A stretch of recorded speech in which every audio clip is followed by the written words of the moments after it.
Rabbit Fur Whistler. Hello, today we're going to show you another way to use a rabbit zonker strip. If you watched the previous video, we did that fat zonker fly. We used the zonker parallel to the hook shank. Today we're going to show you another way to use a zonker. First things first, we attach the thread somewhere near the back of the jig. Bit of super glue, just so that it doesn't rotate freely around the hook. Okay. Crystal flash. I'm going to use red and brown today, so I want to match the color of the zonker. We'll leave that for a while and come back to trim it a bit later. Okay, I'm going to use red. This is Arctic Fox. You can also use bucktail. Just so happens I don't have any red bucktail, so I'm just going to use Arctic Fox. And I want it about this length. So snip this off, then we attach it to the hook.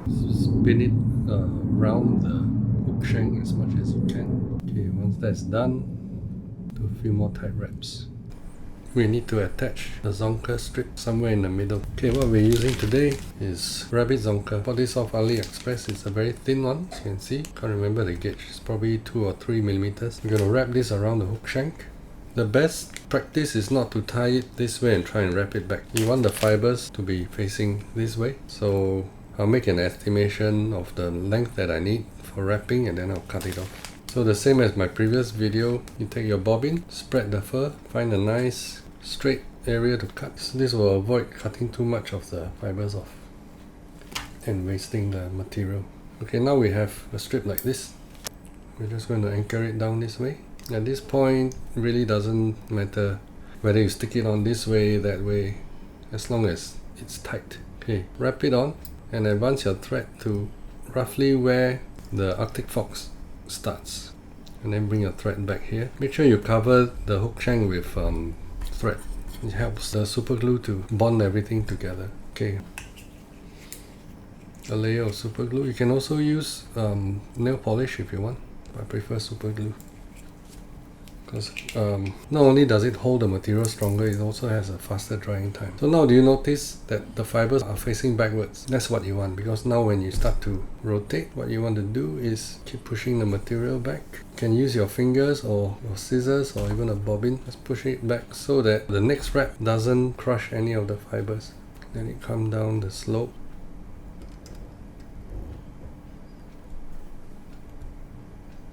You don't need to use 1 to 2 millimeter thick zonker strips. You can use any thickness, but I find that the thinner it is, the easier it is to wrap it around the hook. So I accidentally trapped some fibers just now. Just go back and clear.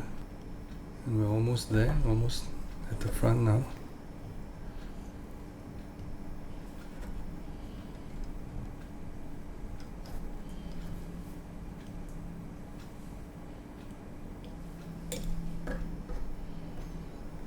Okay, free the bobbin, but hang on to the end of the zonker. Use your fingers to kind of tease everything back as much as you can before we loop this over. Once, twice, 3 times. Pull tight. Once it's tight, you can now let go of this side, and then you put a few more wraps before you let your bobbin hold everything together. Go in with your scissors and snip as close to the jig head as you can. And now I'm going to finish off wrapping everything tight. Missed a few fibers. It's not critical to have everything facing backward. Just makes it for a neater fly. Okay, now you have something like this. Okay, we're almost done. Next, you can optionally put a bit more crystal flash if you want, which is what I'm going to do. I'm going to choose the same colors, okay, red and brown, but I'm not going to use as many as before. I used 3 each previously. This time I'm going to use 2. Go around, put it at the bottom. Before you complete the wraps, take your bobbin, split them half, pull it to this side, take the other half, pull it to the other side, hold them, and then complete the wraps. And tie off the fly.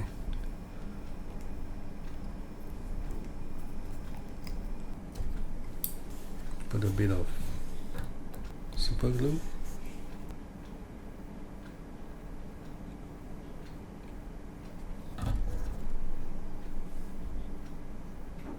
Now what you're going to do is to snip the crystal flash, take those behind and make sure they extend about the same length as the hair, and then cut a few, cut a few, cut a few, cut a few.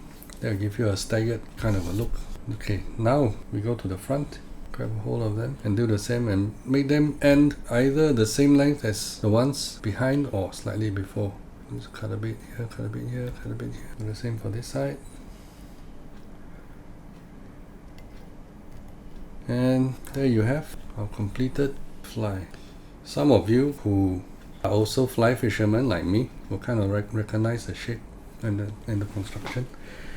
This is very similar to a whistler. It's a type of streamer that is used for big saltwater fish like barramundi, tarpon. Except that the front part of a whistler is chicken feather, hackle feather. Because this fly is so small, we use the rabbit fur instead. It's got a very nice movement under the water as well. And there you have it. Feel free to browse all my videos to look for upgrades you can do to this. Offhand, I'm thinking you can do a weed guard already if you're fishing in an area with a lot of snags, a lot of weeds. Other than that, happy fishing.